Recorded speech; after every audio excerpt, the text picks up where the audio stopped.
Hello class, welcome back to your own YouTube channel Vidya commercial study वही जहां concept सही।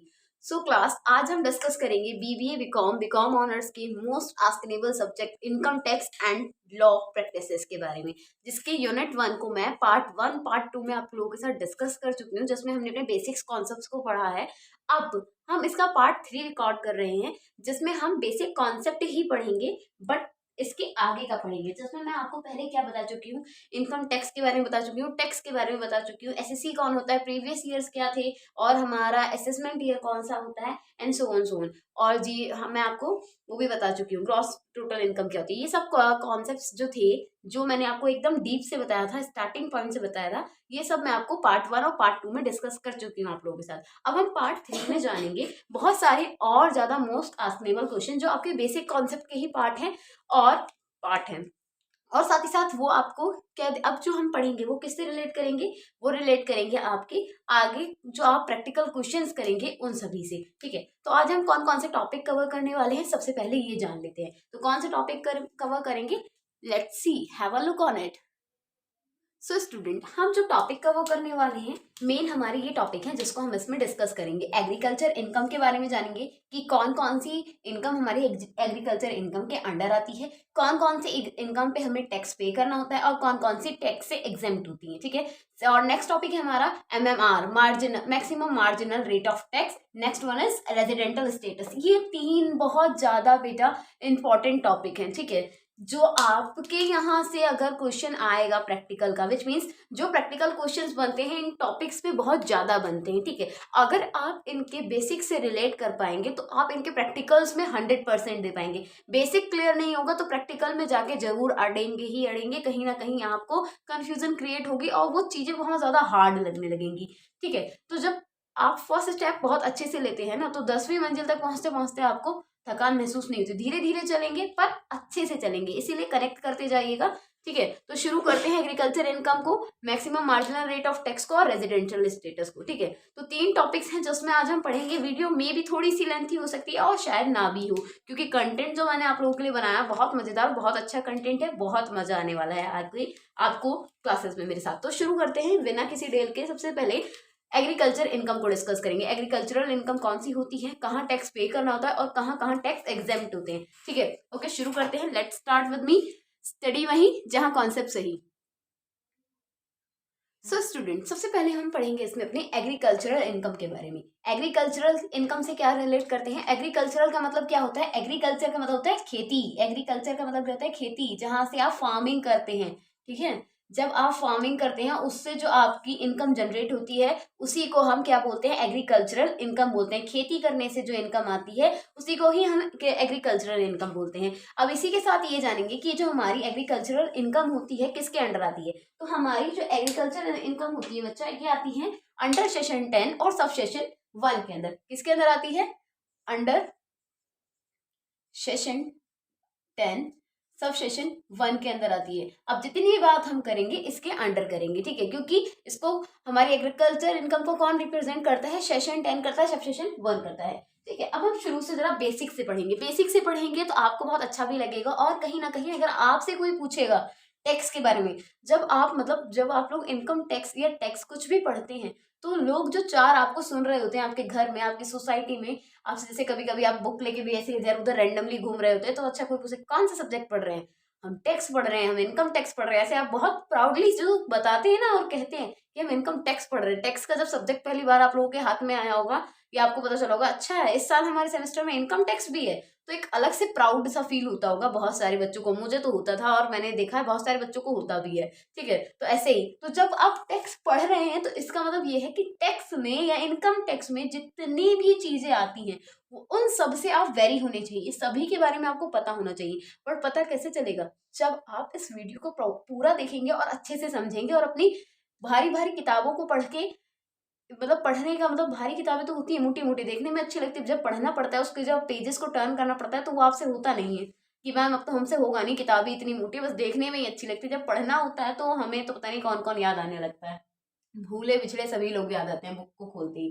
ठीक है, तो इसीलिए इतना इजी करने के लिए चीज़ों को ही हम लोग आपके लिए चीज़ें कहाँ लाते हैं, वीडियोस के थ्रू लाते हैं, क्योंकि वर्चुअल लर्निंग आप करते हैं तो बहुत जल्दी और बहुत देर तक आपके दिमाग में रहता है। ठीक है, तो सबसे पहले हम शुरू करेंगे एक स्टोरी के साथ। ठीक है, स्टोरी पहले सुनते हैं, पहले स्टोरी को समझो, स्टोरी है क्या आपकी। ठीक है, शुरू करते हैं। सो स्टूडेंट, अब हम जैसे कि बात कर रहे थे कि मैं आपको स्टोरी सुनाऊंगी, तो स्टोरी हमारी क्या कहती है। देखिए, बहुत सुंदर सी स्टोरी है, आपको इस बोर्ड को देख के भी पता चल रहा होगा कितनी सुंदर और कलरफुल स्टोरी है। मुझे कम पड़े तो मैं 4-5 कलर के मार्कर और यूज कर सकती हूँ इसे सजाने के लिए। ठीक है, तो क्या कहती है हमारी स्टोरी, समझिएगा। आर्टिकल 426 क्या कहता है, इससे पहले ये जान लीजिए, हमारा जो इंडियन कॉन्स्टिट्यूट है, इसमें हमारी एग्रीकल्चर जो इनकम होती है, एग्रीकल्चर इनकम जो हमें खेती से जो इनकम आती है, वो इनकम पूरी तरीके से एग्जेम्प्ट की हुई है, यानी कि उस पर किसी तरीके का टैक्स पे नहीं करना है। हमारी गवर्नमेंट ने हमसे कहा हुआ है, ये हमारा कॉन्स्टिट्यूट बोलता है। बट हमारा आर्टिकल 246, हमारा कॉन्स्टिट्यूट का आर्टिकल 246 कुछ कहता है। क्या कहता है जानते हैं। ठीक है, इसने कहा है कि इसके अंदर हमारा आर्टिकल 246 जो है डिस्ट्रीब्यूट करता है लेजिस्लेटिव पावर को दो पार्ट में। ठीक है, distribute, change the marker. Okay, क्या कहता है ये, distribute legislature power includes taxation. ठीक है, लेजिस्लेटर क्या करता है, अपनी पावर को क्या करता है, डिस्ट्रीब्यूट करता है। किसके बीच में, टैक्सेशन की पावर को डिस्ट्रीब्यूट करता है between the parliament of India and साथ ही साथ स्टेट लेजिस्लेटर्स। ठीक है, इन दो लोगों के बीच में इसने अपनी टैक्सेशन की पावर को डिस्ट्रीब्यूट किया हुआ है कि आप दो लोग इसे बांट के अपने अपने अकॉर्डिंग अपनी पावर्स का यूज कर सकते हैं। तो आर्टिकल 246 के अकॉर्डिंग क्या किया गया है, टैक्सेशन की पावर को दो पार्ट में डिवाइड किया गया, जिसमें पार्लियामेंट ऑफ इंडिया और स्टेट लेजिस्लेचर क्या करते हैं, अपने अपने अकॉर्डिंग टैक्स की डेफिनेशन अपने अकॉर्डिंग देते हैं। ठीक है, जिसमें हमारा जो शेड्यूल 7 है, क्या, जिसमें हमारा जो शेड्यूल 7 है, इसमें हमारी 3 लिस्ट है। कौन कौन सी, list number 1 is union list, list number 2 is state legislator और list number 3 is concurrent list. ठीक है, 3 लिस्ट है, तीनों लिस्ट अपने अपने बिहाफ पे देखिए क्या कहती है। ठीक है, तो हमारी जो शेड्यूल 7 में लिस्ट नंबर 1 है, जिसे यूनियन लिस्ट बोलते हैं, जिसमें कौन सी गवर्नमेंट वर्क करती है, सेंट्रल गवर्नमेंट वर्क करती है। यूनियन लिस्ट में कौन सी गवर्नमेंट वर्क करती है, सेंट्रल गवर्नमेंट वर्क करती है। ठीक है, यहाँ मैं लिख दे रही हूँ, आप लोगों को याद करने के लिए इजी रहेगा। एक तरीके से आप यहाँ पे जीएस भी पढ़ रहे हैं, जनरल साइंस भी बहुत पढ़ रहे हैं। कॉन्करेंट लिस्ट, यूनियन लिस्ट और स्टेट लेजिस्लेचर के बारे में ज्यादातर लोगों को पता नहीं होता है, बट अगर आप टेक्स्ट पढ़ रहे हैं तो आपको पता होना चाहिए, क्योंकि ये income tax law and practices है, तो लॉ के बारे में भी आपको पता होना चाहिए।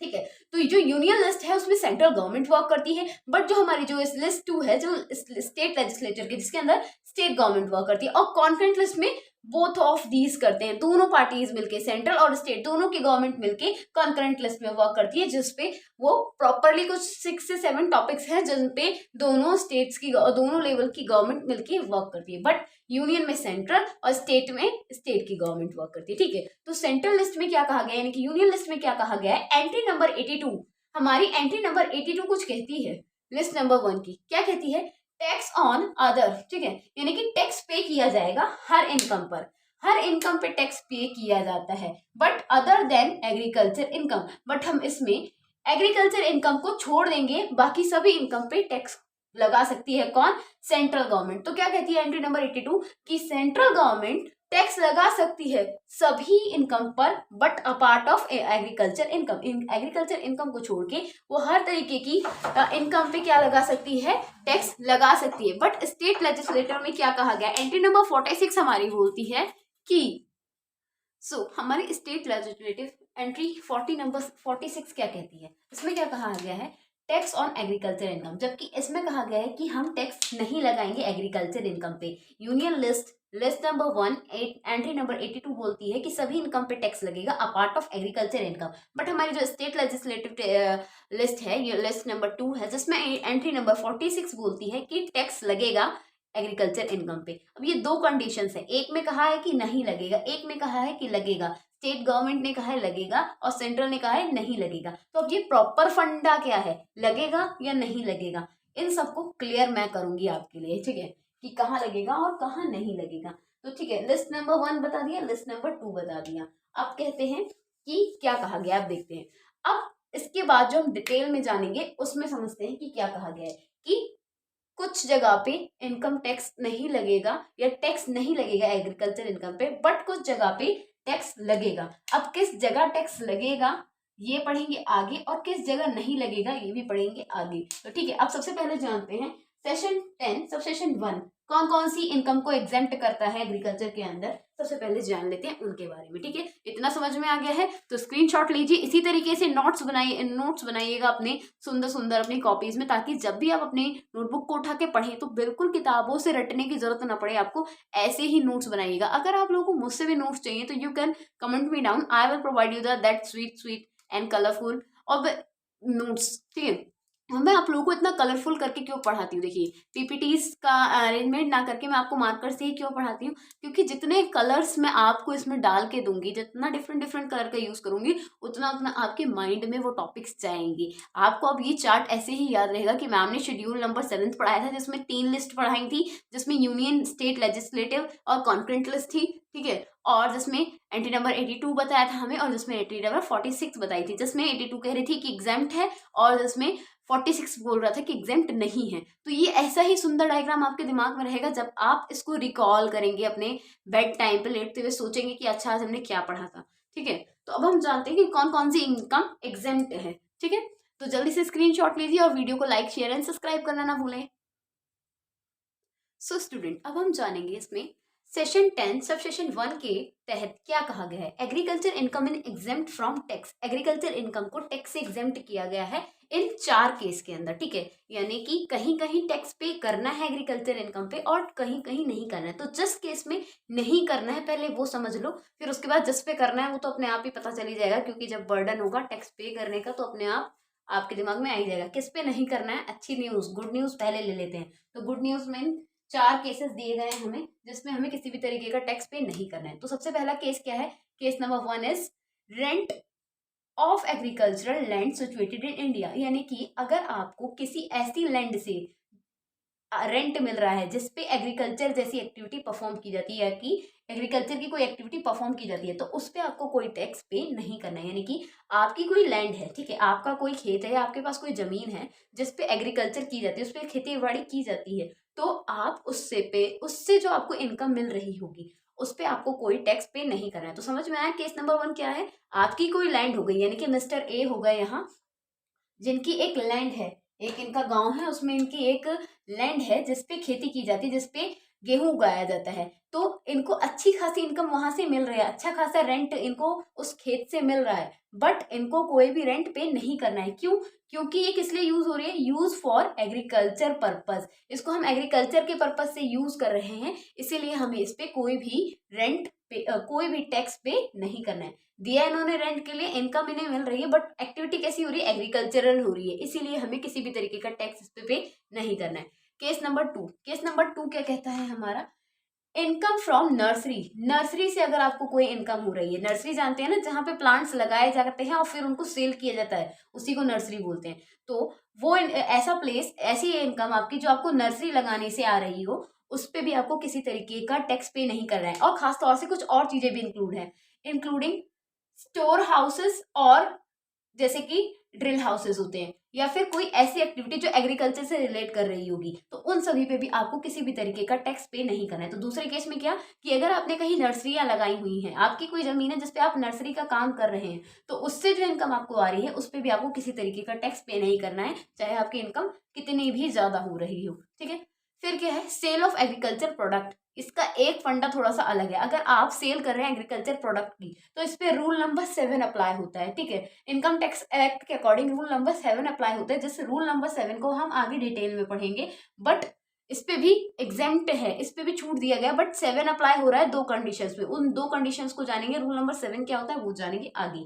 ठीक है, तो अगर आप किसी एग्रीकल्चर प्रोडक्ट को सेल कर रहे हैं, गेहूं, आटा, चावल, गन्ना, कुछ भी हो गया, तो आपको क्या होगा, इस पे भी कोई टैक्स पे नहीं करना है। फिर क्या है, fees receive from the grant of land और लीज। ठीक है, यानी कि आपको कोई फीस मिल रही है, चाहे आपने वो किराए पे दी हो, चाहे आपकी खुद की हो, ऑनरशिप मैटर नहीं करती है, वहां से आपको इनकम आ रही है एग्रीकल्चर की, तो वहां पे भी आपको कोई भी टैक्स पे नहीं करना है। तो 4 केसेस थे स्टूडेंट्स, कौन कौन से, आपका रेंट मिल रहा हो एग्रीकल्चरल लैंड से तो भी नहीं टैक्स पे करना है, इनकम हो रही हो नर्सरी से तो भी कोई टैक्स पे नहीं करना है, सेल हो रही हो किसी एग्रीकल्चर प्रोडक्ट से तो भी कोई टैक्स पे नहीं करना है। बट इसमें 2 कंडीशंस अप्लाई होंगे, रूल नंबर 7 अप्लाई होगा, जिस रूल नंबर 7 को मैं आपको डिटेल में आगे बताऊंगी। और क्या है, third one is fees receive कर रहे हैं आप कोई भी रेंट या फिर लीज पे, ठीक है, तो भी आपको कोई टैक्स पे नहीं करना है। तो ये 4 बहुत प्यारे केसेस थे जिनको एग्जेम्प्ट कर रखा है गवर्नमेंट ने, जिसपे आपको कोई टैक्स पे नहीं करना है। अब हम जानेंगे इसके बाद अपने रूल नंबर 7 को। रूल नंबर 7 हमारा बहुत इंपॉर्टेंट और हाईलाइटेड पॉइंट है,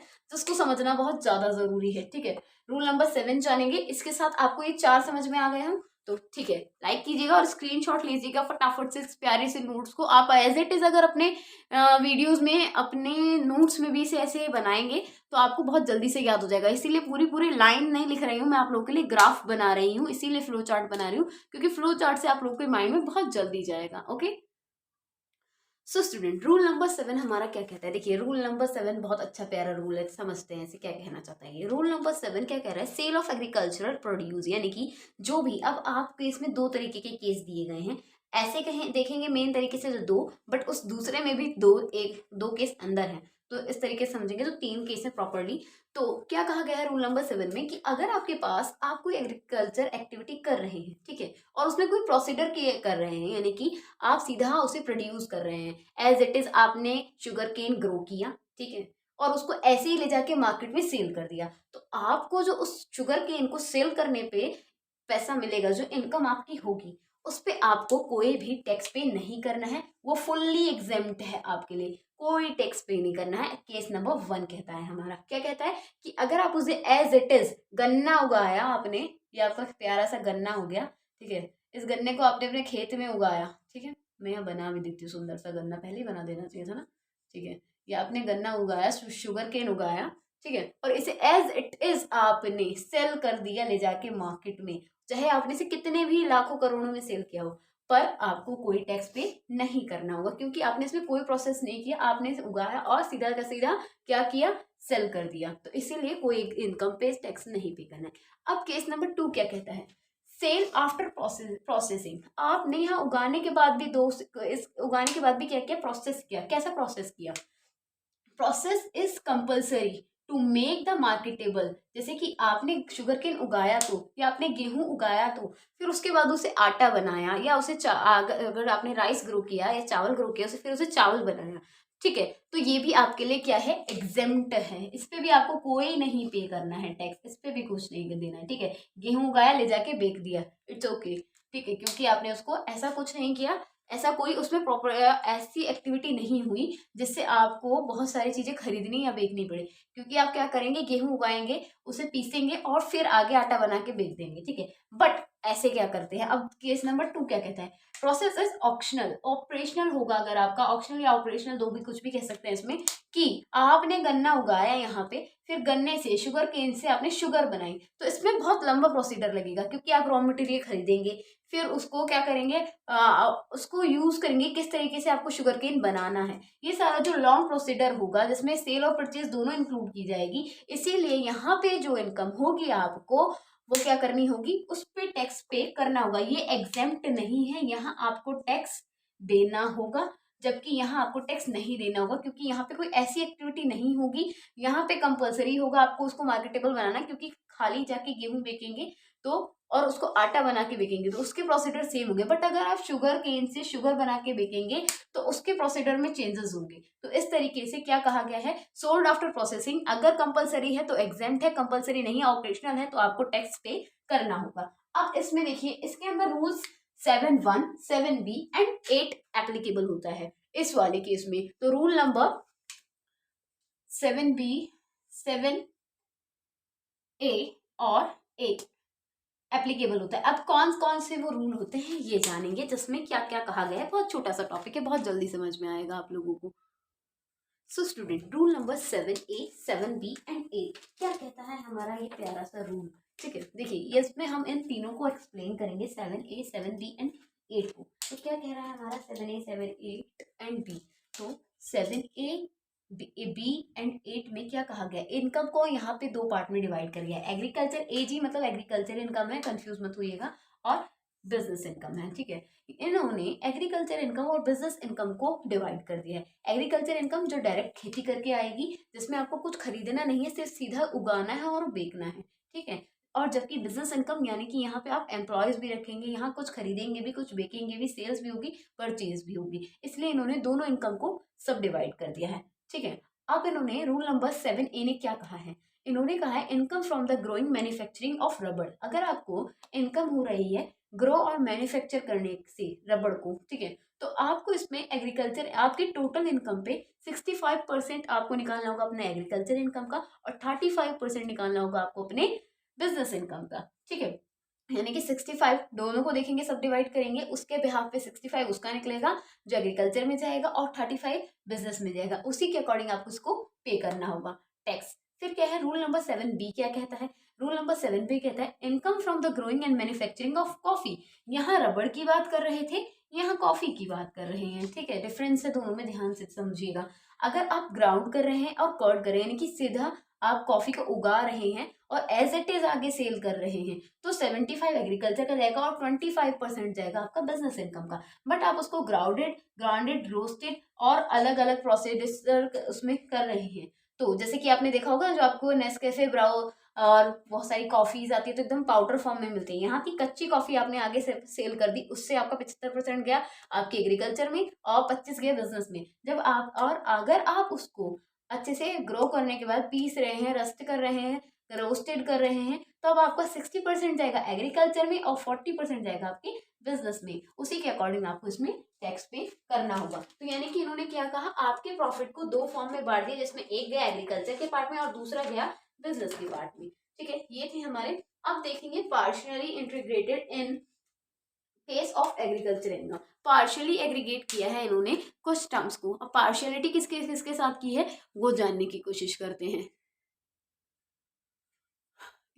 so student, partial integration of this agriculture income को पार्शियली इंटीग्रेट किया है तीन केसेस में। कौन कौन से तीन केसेस हैं, एसएससी इज अ इंडिविजुअल और एचयूएफ बीआईओ बीओआई या एओपी। अगर उसमें से एसएससी एक इंडिविजुअल है या हिंदू अनडिवाइडेड फैमिली में से है या फिर एसोसिएशन ऑफ मेंबर है, ठीक है, तो उसको इन केसेस में क्या करना होगा, पे करना होगा। फिर क्या कहा गया, agriculture from the more than 5000 या non agriculture income from the more than the basic exams. Basic exam से अलग है तो भी इन अगर तीनों केस में से तीनों केस या कोई भी एक भी एप्लीकेबल होता है तो अलाउ किया जाता है उसको पे करने के लिए। अलाउ होती है तीनों में से अगर कोई भी एक इनकम उस पर लगी होगी तो। ओके, अब हम इसके बाद बात करेंगे MMR की, maximum marginal rate of tax.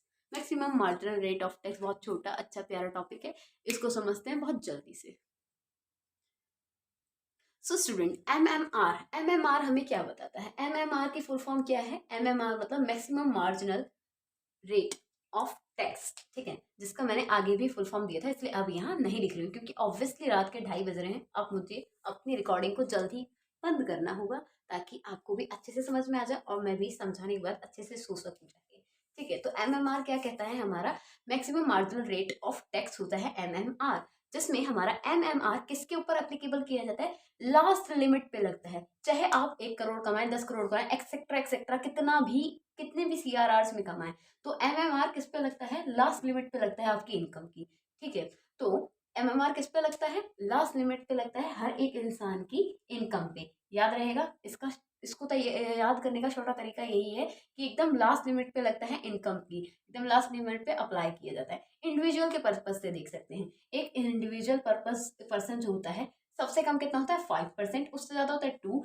And सबसे लास्टली जाएंगे तो 30% होता है एक इनकम, एक नॉर्मल पर्सन का, ठीक है, एक इंडिविजुअल पे, जिसपे सरचार्ज जाएगा 10%, उसके ऊपर जाएगा 15, फिर 25 और लास्ट में जाएगा 37%। यानी कि अब उसमें कितना भी अमीर से अमीर इंसान होगा उसका भी लास्ट 37% पे जाके स्टॉप हो जाएगा, ठीक है। अब जो HUF होते हैं, हिंदू अनडिवाइडेड फैमिली वाले लोग होते हैं, उनका सेम इंडिविजुअल की तरह ही क्या होगा, एग्जेम्प्ट उसी तरीके से उन पे लगेगा। बट फॉर्म्स और LLP होती हैं वो इससे थोड़ी सी डिफरेंट होती है, जिसका केस अलग होता है जो आप प्रैक्टिकल क्वेश्चंस में अच्छे से समझेंगे, ठीक है। तो एमएमआर अच्छे से समझ में आया, आप किसी भी इंडिविजुअल का एमएमआर देखेंगे तो 37% ही आपका आएगा निकल के। ओके, अब हम बात करेंगे अपने लास्ट टॉपिक की जो है रेजिडेंशियल स्टेटस। रेजिडेंशियल स्टेटस क्या होता है ये जानेंगे अब हम इसमें। बहुत छोटा सा टॉपिक नहीं कह सकते हैं बट इसे जल्दी से खत्म करने का मैं ट्राई करती हूँ, ठीक है, कि क्या होता है रेजिडेंशियल स्टेटस और कैसे कैसे किस किस तरीके से इस पे इनकम टैक्स अप्लाई किया जाता है। सो स्टूडेंट्स, अब हम जानेंगे रेजिडेंटल स्टेटस के बारे में। रेजिडेंटल स्टेटस में हम क्या पढ़ेंगे, रेजिडेंटल स्टेटस मतलब यहाँ पे जैसे कि अब आप ऐसे समझ सकते हैं, हमारे पास दो पर्सन हैं, मिस्टर मोहन मिस्टर सैम, ठीक है। ये है हमारे मोहन और ये है हमारे मिस्टर सैम, ठीक है, जो यूएसए में रहते हैं, ठीक है, और ये इंडिया में रहते हैं। इनके नाम से ही पता चल रहा है, नाम बताने की कोई ज़रूरत ही नहीं है। मोहन जी यूएसए नहीं रहेंगे और श्याम जी इंडिया नहीं रहेंगे, सीधी सी बात है। तो ये रहते हैं इंडिया में, बहुत खुश हैं, और ये हैं अकड़ू से हमारे मिस्टर सैम, ठीक है। तो ये इंडिया में रहते हैं, इंडिया में इनका बिजनेस है, तो जितनी इनकम ये इंडिया में अर्न करेंगे तो क्या इन्हें टैक्स पे करना होगा इंडिया की इनकम पे? सो यस करना होगा, क्योंकि ये इनका रेजिडेंटल स्टेटस क्या है, इंडिया है, और इंडिया में ही रह रहे हैं, वहीं बिजनेस कर रहे हैं, तो वहाँ इन्हें टैक्स पे करना होगा। बट जो मिस्टर सैम है वो यूएसए में रहते हैं और इनकी जो इनकम होती है यूएसए में ही होती है, तो क्या वो इंडिया का टैक्स पे करेंगे? नहीं, क्योंकि मैम वो सीधी सी बात है, वो रहते तो यूएसए में, तो यूएसए का ही टैक्स पे करेंगे। करेक्ट, इतने तो इंटेलिजेंट आप हो ही गए हैं मेरे साथ रह के। Very good. मुंह मियाँ मिट्टू बनना कभी कभी जरूरी होता है। अब हम बात करते हैं कॉन्सेप्ट के अकॉर्डिंग क्या कहा गया है आखिरकार आपके रेजिडेंटल स्टेटस के बारे में। तो शुरू करते हैं आज की क्लास का लास्ट टॉपिक, प्यारा सा। सो स्टूडेंट, रेजिडेंटल स्टेटस के अकॉर्डिंग हमें क्या कहा गया है, दो टर्म्स को फॉलो अप करने के लिए कहा गया है, जिससे पहले यह समझ लेते क्या कहा है। An individual is determined as per the provision of the section 6 subsection 1।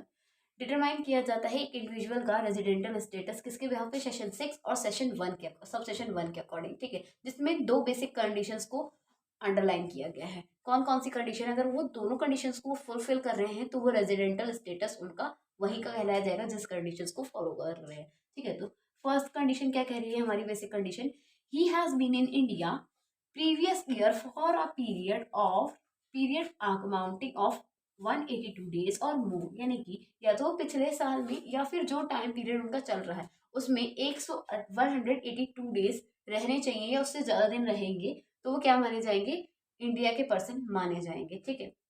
Second condition क्या कहती है हमारी, he has been in India at least 365 days, या तो वो 365 डेज तक रहे कम से कम within the 4 year of preceding, यानी कि पिछले जो उतने भी 4 साल हैं उनसे लेके अब तक 365 डेज होने चाहिए, या फिर एटलीस्ट 60 डेज आपके हर प्रीसीडिंग प्रीवियस ईयर के होने ही चाहिए, यानी कि पिछले 4 साल का रिकॉर्ड देखेंगे। प्रीसीडिंग मतलब जो बीत हुए हैं 4 साल, अभी करंट के 365 डेज होने चाहिए एटलीस्ट, और पिछले 4 सालों में से भी 60 दिन एक्चुअल में वो रहने चाहिए इंडिया के अंदर, तो उनको क्या कहा माना जाएगा, इंडिया का रेजिडेंटल पर्सन माना जाएगा, उनको इंडिया की रेजिडेंटशिप दे दी जाएगी। तो ये था हमारा रेजिडेंशियल स्टेटस ऑफ इंडिविजुअल के बिहाफ में, ठीक है स्टूडेंट। तो अब आप लोगों को समझ में आया होगा कि इंडिविजुअल के पर्पज से दो बेसिक टर्म्स दी गई हैं हमारी गवर्नमेंट के थ्रू, जिसमें टर्म नंबर 182 डेज की है प्रीवियस ईयर की, और टर्म नंबर 2 क्या कहा गई है, 365 डेज होने चाहिए, जिसमें से प्रीसीडिंग यानी कि पिछले 4 सालों के